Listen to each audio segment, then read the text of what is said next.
Halla folkens, og velkommen tilbake til Dark Omen Gaming og min gjennomspilling av det norske spillet Draugen. Før vi setter i gang i dag, så har jeg et lite ønske, og det er at du trykker på den abonner-knappen. Og hvis du liker det du har sett her i dag, så vær så snill trykk på like-knappen. Det støtter kanalen utrolig mye. Og egentlig bare det jeg ville si. Da kjører vi i gang. Dag 3. Føles som det har vært der i evigheter, men vi er bare på dag 3. Jeg er bare på dag 3, faktisk. Rise and shine. Det er litt creepy med den dokka der. Litt creepy. Og nå skal vi bort. Nå skal vi ta på den. Ta på den! I will find you again. Skal finne deg. Det er helt sikkert. Så. Det var løpeknappen. Noen dager siden sist jeg har spilt nå, men... Og se her, nå har det søren meg kommet med PlayStation... Det står en PlayStation-knapp jeg skal trykke på. Før så har det bare vært Xbox. Good to know. Ok, her var vi jo snoka i går, men kanskje hun har finnet noe mer da? This is her room. Det er det. Are you paying attention? Ruth. Can you imagine? One moment you're living a perfectly happy life, and then... nothing. Darkness. Forever and ever. Maybe there's something here that can tell us what happened to her. This is a waste of my time. We might be the only ones left to tell her story, Edward. You're just being melodramatic. I'll help you look. Så du ser på meg sånn, så. Det er greit. Det er greit. Ruth was an artist. This is very primitive. Have you ever met a child, Edward? She wasn't Monet, she was 8. That must be Ruth and Simon's fathers. Perhaps. They weren't on the best of terms. They look like they want to kill each other. Ganske To a sinnet child, tegning. maybe it looked worse than it was. Children are more insightful than you give them credit for, Teddy Bear. Her får med seg mye. Det er helt sikkert.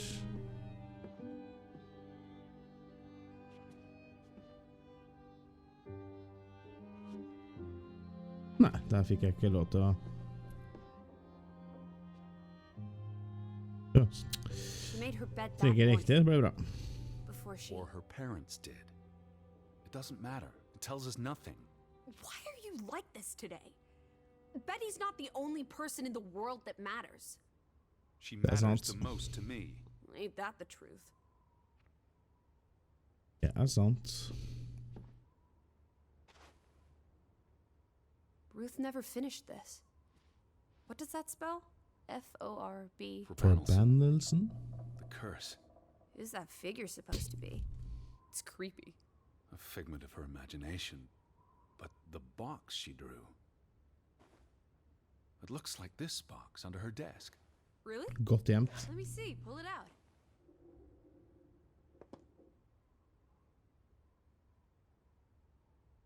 Hva er det som er i boksen? Hva? What is this? I believe this might qualify as actual treasure. Is that Norwegian money? Viking Sort of. treasure. Ancient. Viking coins. Are they valuable? Not in terms of monetary value, but historically. They belong in a museum. Looks like Ruth had her own private museum. Why would a child have these artifacts?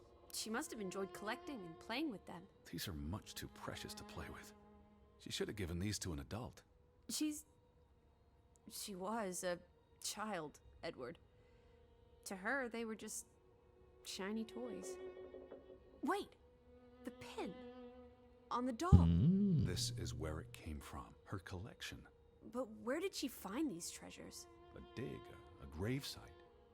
Gruva. Wherever she found them, she wanted to keep them hidden. Kanskje. You think someone found out? These items wouldn't necessarily be worth much, except to a historian or archaeologist.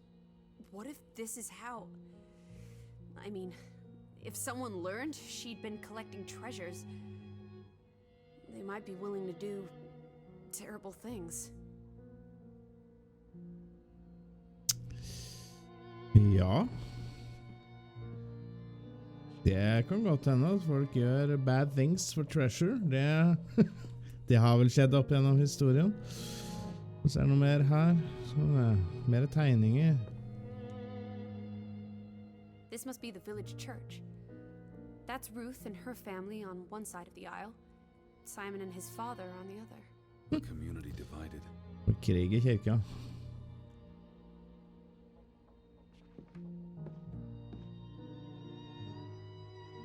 She found something.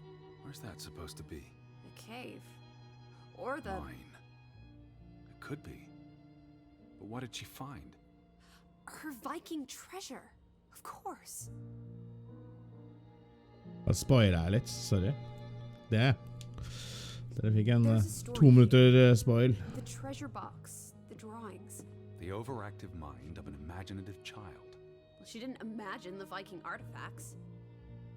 You shouldn't be so dismissive. The drawings could be her way of dealing with traumatic This events. is what happens when I read you the principles of psychology. You get notions. You say that like it's a bad thing. Ruth was troubled. The village was troubled, and... Is that a Hey. bell? Church bell. Someone's here. Maybe Betty. Why would Betty ring the church bell? Perhaps she's in trouble. I need to get to the church right now. Wait, isn't it more likely to be the person you saw the other night? We should be careful. I told you, I'm not sure that was anything. Come on. Go ahead. I'll catch up with you before you get there. I need a minute to think about all of this. Let's go to the church. Let's go to the church. La la la la la la la la. Løper, løper. Her kan vi stoppe og tegne litt.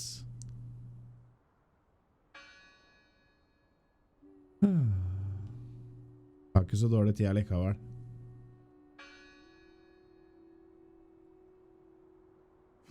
Se da, hva tegner vi? Hva tegner vi?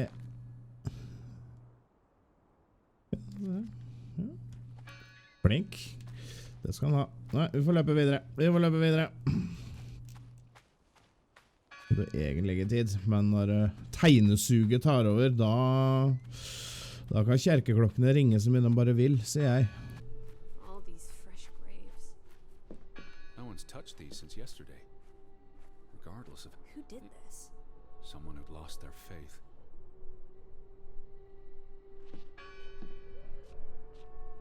Ok, må jeg lese skiltet på nytt? God is not here. Out Well, fishing. of course he isn't.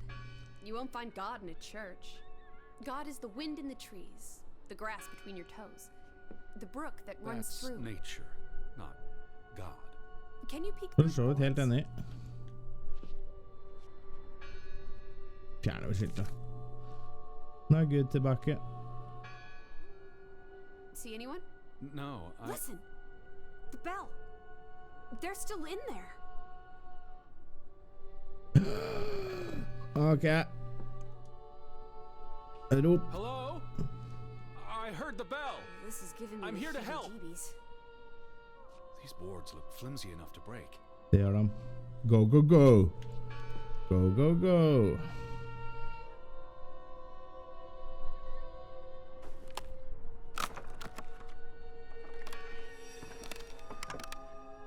Bryter oss inn i kjerka. Look at that. The Ethel becomes an Edward. Didn't think you had it in you, old fruit. Be quiet. Be quiet. Are you here? Hello? This is Edward Harden. I'm looking for my sister, Stop Elizabeth. shouting, Edward. We're alone. There are only ghosts here. There are no ghosts. Yeah, What's this rope for? the bell. This is the bell we heard ringing? I don't see any other bells. So you have to stand here and pull this rope to ring it. Yes. But there was no one here. You didn't see anyone, right? No. No one. Ghosts. I'm telling you. It's ghosts. Er det spøkels? Er det They must be here spøkels? still. There's only the one exit. Maybe it was the wind. A church bell's too heavy. It can't have been the wind. I mean, What's this? What's what? Der, ja. Teddy, look. Lissy, look. Betty's gloves. Hun sier jeg må se. Jeg sier hun må se. They are definitely Alle må Betty's. se. Oh, She for got Pete's these sake. in Boston before she left for New York. She bought them at Woolworth. I remember the day She's here. Where? And why would she leave her clothes lying around? It doesn't make sense. Breadcrumbs. She's sending me a message. She knew I'd recognize her gloves, her hat. She's left a trail for me to follow. Og skjerfet. Ariadne's red thread. We're not in a Betty labyrinth. will have left more crumbs. Betty. You're turning into such a pill. Unnskyld da. Skal vi ikke være en pille? Nei. Jeg har ikke lov til å dra i tauet. Jeg har veldig lyst til å dra i tauet. What happened here? Sign on the door. God is not here. They considered this a sacred place. For them to destroy it. This was an act of desperation and anger. Ja, kanskje de var svartmetallere. The reason which Jesus was to be happy. Don't be blasphemous. Given that this is all fiction, blasphemy is a contradiction. Heretic.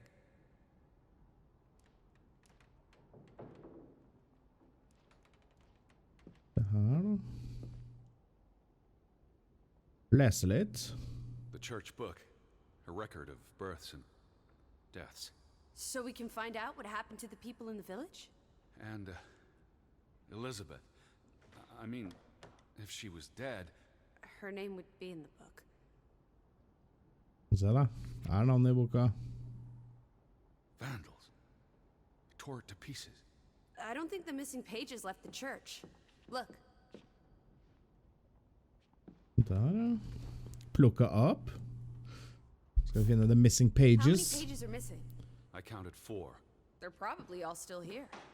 I know. Let's make it a competition. 1-0 to Team Me. Jeg har funnet den alt. I wanted you to find that one.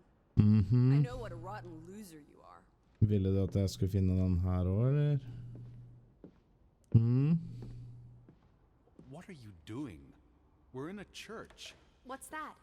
The last sermon that was held here. What does it say? The vicar's handwriting is hard to decipher, and the language.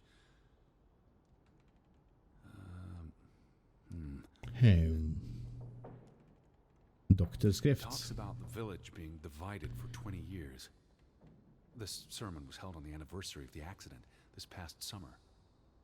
He's asking the congregation to help heal old wounds, to forgive, move on.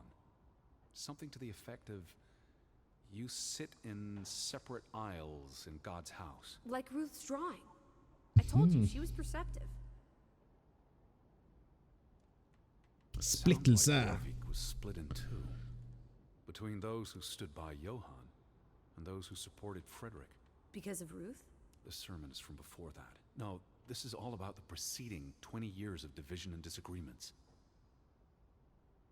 Forbannelse. Here's something else. Many of you believe Graavik was cursed 20 years ago. God has not cursed you. This curse is of your own making. Ruth's drawing mentioned a curse. Overtro. What do you think that means? It means they believed they were cursed, and that they needed something or someone to blame for their misfortune. Tilgi hverandre. Edward? Rart ikke brant hekser der. It addresses Johan and Frederick directly, but I wonder if they were even here. Remember the wedding picture? They were close friends once. How could they allow their grudge to escalate until... You call each other traitors, but the only thing you've betrayed are the bonds that unite us. Ja, så ikke du se etter sider. Sant, en til. Found another one? Just one more page missing. 2, 1. Ja, den siste ligger Found vel. another one. You get it. It's right here. Du har bare stått der dritlenge, men da først nå du sånn, ja. Ja. Da har vi alle sidene, da. Tie. Good job, Teddy, old Stop, bean. Lissy. This is not a game. Betty's out there. horse feathers. Stop being so gosh darn tedious, Edward. Bitty, will you ever shut up about your precious Betty? Hey, er du Put those sur? pages back in the book, and I'll stop trying to cheer you up. Er du sur? Isn't this a fire hazard? They're not Yes. always lit. Each candle represents a single prayer. That's a lot of prayers. There were a lot of deaths. Ja, skal vi sette tilbake siden av denne boka da, for å se om Betty står i denne boka over folk som har dødd i bygda. Skal vi se om arranger. Men det finner du ikke ut før neste episode faktisk, for nå tenker jeg å avslutte. Da gjenstår det egentlig bare å si, legg igjen en like hvis du liker det du har sett denne episoden. Kommenter gjerne. Feedback, positiv, negativt, spørsmål, whatever. Fortell om favorittfargen din, et eller annet. Og hvis du har lyst til å trykke på abonner-knappen, så setter jeg fryktelig pris på det. Prekas, folkens!